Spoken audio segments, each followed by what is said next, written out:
Hello everyone, आप सभी का हमारे चैनल पे स्वागत है। आज की जो वीडियो लेक्चर है, इस वीडियो लेक्चर में हम क्लास 11 रसायन विज्ञान अर्धवार्षिक परीक्षा 2024-25 के पेपर को देखेंगे कि किस टाइप से जो क्वेश्चन है इसमें पूछे गए हैं, और साथ ही सभी क्वेश्चन को यहाँ पे हम सॉल्व करते हुए आगे चलेंगे। क्वेश्चन नंबर पहला का क यहाँ पे दे दिया है, किसी तत्व की परमाणुकता प्रकट करती है।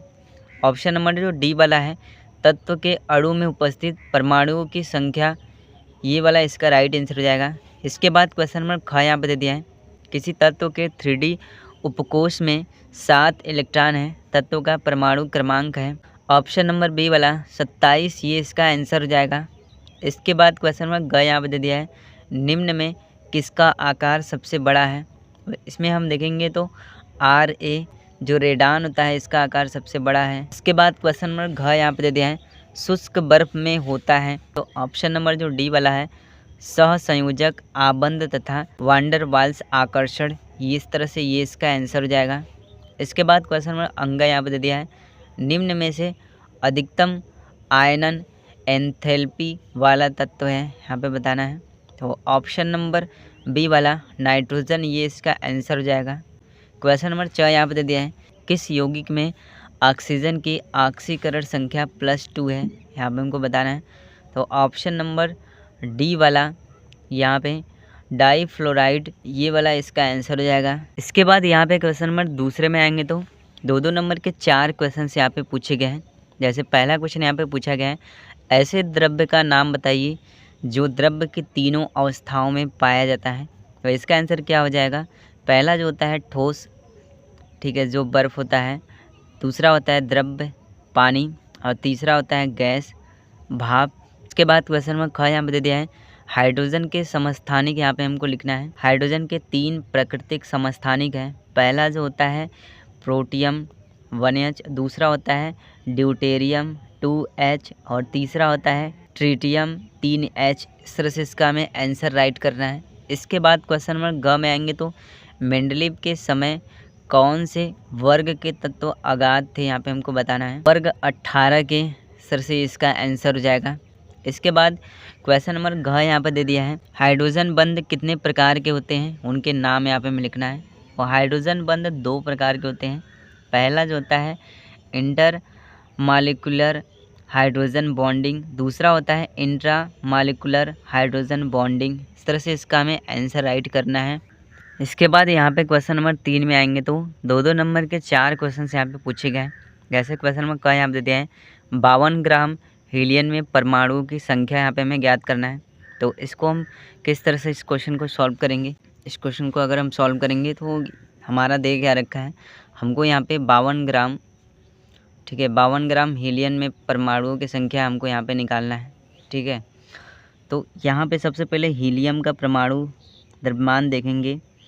जो हीलियम का परमाणु द्रव्यमान होता है 4 ग्राम होता है। ठीक है, यानी इसका मतलब हुआ कि 1 मोल हीलियम जो होता है वो 4 ग्राम के बराबर होता है। ठीक है, और हमको निकालना कितना है, 52 ग्राम हीलियम में परमाणुओं की संख्या यहाँ पे हमको निकालना है। तो यहाँ पे हम क्या कर देंगे, ये हो जाएगा हमारा 52 ग्राम हीलियम, ठीक है, बराबर क्या हो जाएगा, ये 52/4 हो जाएगा। ठीक है, और इसके बाद गुणे यहाँ पे क्या हो जाएगा, 6.022 गुणे 10 के पावर यहाँ पे 23 हो जाएगा। यहाँ पे इसको हम सॉल्व कर देंगे तो यहाँ पे देखेंगे तो 13 के पहाड़ा में यहाँ पे जाएगा। ठीक है, 13 कम 13, 13 चौक का 52, ये 13 बार में यहाँ पे कट जाएगा। तो यहाँ पे क्या हो जाएगा, 13 गुणे 6.022 गुणे 10 के पावर ये 23 हो जाएगा। इसका गुणा इसमें हम कर देंगे तो यहाँ पे हमारा कितना आ जाएगा, 7.8286 गुणे 10 के पावर यहाँ पे 24 परमाणु हो जाएगा। तो इस तरह से इस क्वेश्चन को हमको यहाँ पे करना था। इसके बाद यहाँ पे क्वेश्चन नंबर ख दे दिया है, Zn2+ का इलेक्ट्रॉनिक विन्यास हमको यहाँ पे लिखना है। तो इसका इलेक्ट्रॉनिक विन्यास हम किस तरह से लिखेंगे, 1s², 2s², 3p6, 3s², 3p6 और 3d10 होता है। ठीक है, इस तरह से इसका ये इलेक्ट्रॉनिक विन्यास हो जाएगा। इसके बाद क्वेश्चन नंबर ग में आएंगे तो ऑक्सीकरण को यहाँ पे हमें परिभाषित करना है। तो इसको हम परिभाषित किस तरह से करेंगे, एक रासायनिक परिवर्तन है जिसमें परमाणुओं के बीच इलेक्ट्रॉनों या ऑक्सीजन का स्थानांतरण होता है। इस तरह से हम ऑक्सीकरण को परिभाषित करेंगे। इसके बाद क्वेश्चन नंबर ग यहाँ पे दे दिया है, वैद्युत संयोजी यौगिक का यहाँ पे हमें उदाहरण देना है। तो इसका उदाहरण क्या क्या हो जाएगा, पहला तो जो उदाहरण हो जाएगा पोटेशियम क्लोराइड KCl हो जाएगा, और दूसरा अमोनिया क्लोराइड NH3 हो जाएगा, कॉपर सल्फेट। तो इस तरह से इसके आंसर हो जाएंगे।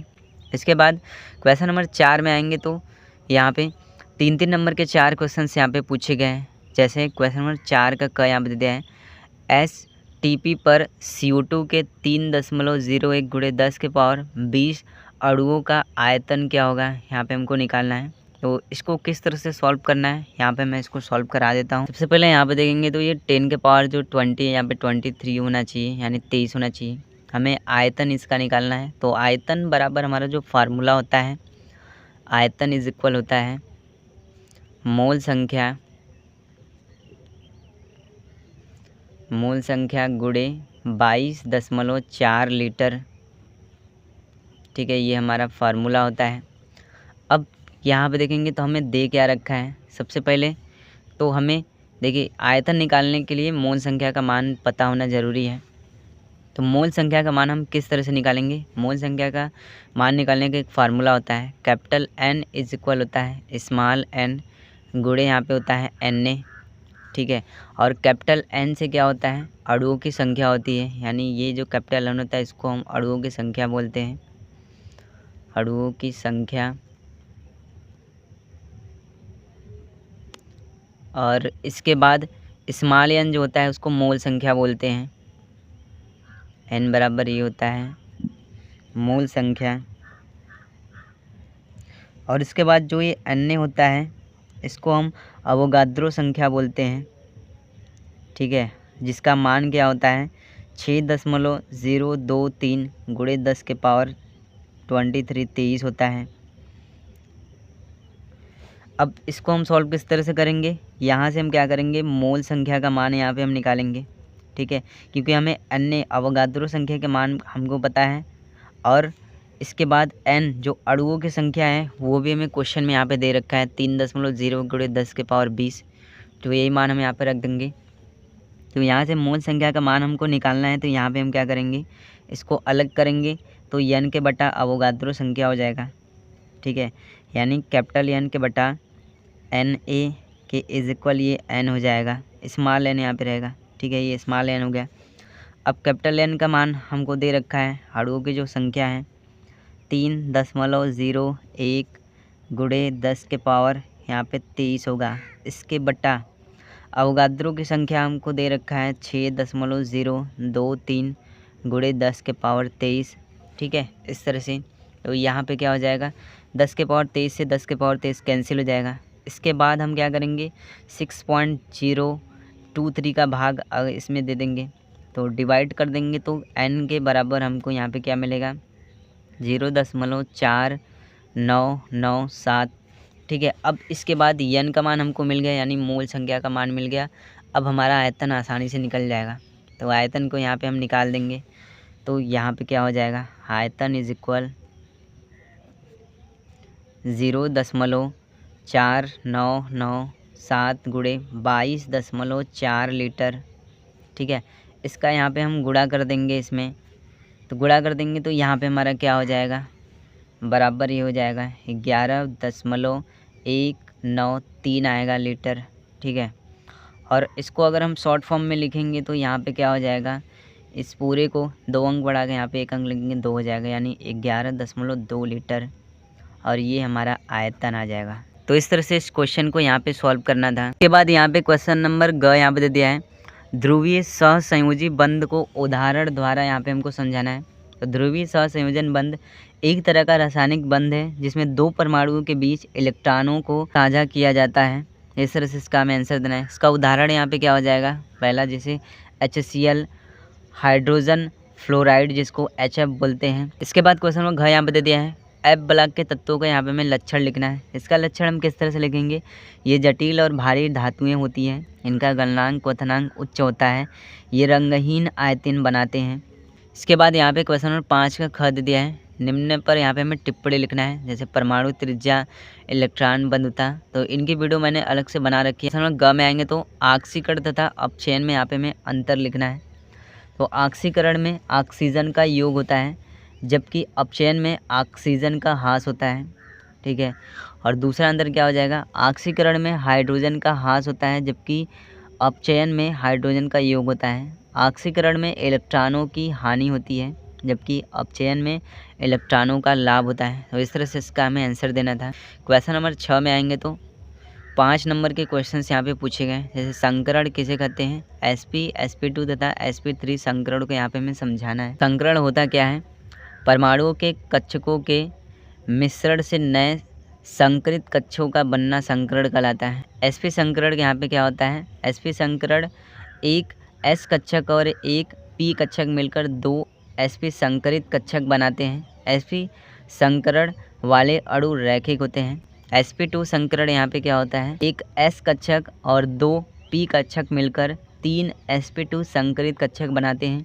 ये कक्षक एक ही तल में होते हैं। इसके बाद यहाँ पे sp3 संकरण क्या होता है, एक s और 3 p कक्षक मिलकर 4 sp3 संकरित कक्षक बनाते हैं। जैसे इसका उदाहरण हो जाएगा CH4 मेथेन sp3 संकरण होता है। इसके बाद यहाँ पे क्वेश्चन नंबर ख में आएंगे तो दीर्घाकार आवर्त सारणी की विशेषताओं का यहाँ पे हमें वर्णन करना है। तो इस टॉपिक पर मैंने अलग से वीडियो बना रखी है, आप शॉर्ट वीडियो में जाके देख सकते हैं। क्वेश्चन नंबर 7 में आएंगे तो मोल अवधारणा को यहाँ पे हमें समझाना है। तो मोल अवधारणा किसी पदार्थ की मात्रा को व्यक्त करने का एक तरीका है। इसके बाद क्वेश्चन नंबर ख में आएंगे तो निम्न की ऑक्सीकरण संख्या यहाँ पे हमको निकालनी है। तो ऑक्सीकरण संख्या जैसे NH3 में N की ऑक्सीकरण संख्या यहाँ पे हमको निकालना है। आपको ऑक्सीकरण संख्या किस तरह से निकालना है, जैसे मैं पहले का ऑक्सीकरण संख्या यहाँ पे निकाल देता हूँ। तो हमें N की ऑक्सीकरण संख्या निकालनी है, तो हम N को मान लेते हैं X। ठीक है, N बराबर यहाँ पे X हो जाएगा। NH3 में H जो होता है, इसकी जो ऑक्सीकरण संख्या होगी वो +1 होगी। +1 इसलिए होगी क्योंकि अधातुओं में जो हाइड्रोजन की ऑक्सीकरण संख्या होती है वो +1 में होती है, और धातुओं में हाइड्रोजन की जो ऑक्सीकरण संख्या होती है वो -1 होती है। ठीक है, इस तरह से। अब इसके बाद यहाँ पे हम मान रख देंगे, जैसे ये NH3 यहाँ पे हमारा दे दिया गया है, तो N की जगह में X रख देंगे। ठीक है, इसके बाद यहाँ पे क्या हो जाएगा, ये प्लस हो जाएगा। अब इसके बाद जो H है, H की ऑक्सीकरण संख्या 1 है, तो यहाँ पे ये +1 हो जाएगा। इसके बाद यहाँ पे मल्टीप्लाई गुणे 3 है, और इसको बराबर 0 हम रखेंगे। बराबर 0 इसलिए लेंगे क्योंकि किसी भी प्रकार का आवेश यहाँ पे नहीं दिया गया है, न तो ऋणात्मक आवेश इसके ऊपर दिया गया, तो धनात्मक आवेश इसके ऊपर दिया गया है, इसलिए इसके बराबर 0 लेंगे। अब ये क्या हो जाएगा, यहाँ पे 3 का गुणा 1 में करेंगे 3 आ जाएगा, ये x + 3 हो जाएगा बराबर का 0। ठीक है, इसके बाद यहाँ पे क्या हो जाएगा, x के बराबर -3। तो यहाँ पे नाइट्रोजन की जो ऑक्सीकरण संख्या हमको मिल रही है -3 मिली है। इस तरह से यहाँ पे सबका निकाल लेंगे। जैसे यहाँ पे देंगे दूसरे का, तो दूसरे में ऑक्सीकरण जो संख्या हो जाएगी +6 हो जाएगा, और C वाले में ऑक्सीकरण संख्या +4 हो जाएगा। इसके बाद D में, इसमें जो ऑक्सीकरण संख्या होगी +6 होगी। ठीक है, और E का, इसमें जो ऑक्सीकरण संख्या होगा 0 होगा। तो इस तरह से क्लास 11th केमिस्ट्री अर्धवार्षिक परीक्षा 2024-25 में जो क्वेश्चन है इसमें पूछे गए हैं। वीडियो पसंद आए तो वीडियो को लाइक कर दीजिएगा, साथ ही हमारे चैनल को सब्सक्राइब कर दीजिएगा।